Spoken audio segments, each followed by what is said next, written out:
मेरे प्यारे बच्चों, एक दफ़ा का जिक्र है कि नबी करीम सल्लल्लाहु अलैहि वसल्लम अपने साथियों के साथ बैठे थे।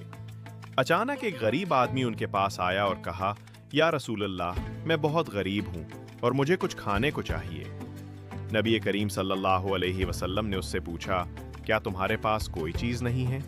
उसने जवाब दिया, हाँ, मैं कुछ चीज़ें रखता हूँ, लेकिन वो मेरे लिए काफ़ी नहीं है।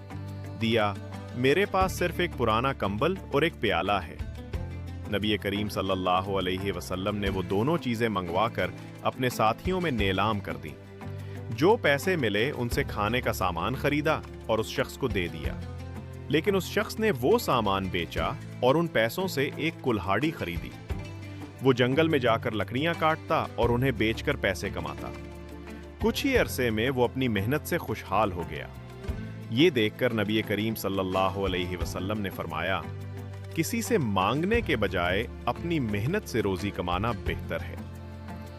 बच्चों, इस कहानी से हमें ये सबक मिलता है कि अल्लाह पर भरोसा रखो और मेहनत करो, क्योंकि मेहनत में ही बरकत है। अगर ये कहानी आपको पसंद आई है तो वीडियो को लाइक और चैनल को सब्सक्राइब जरूर कीजिएगा।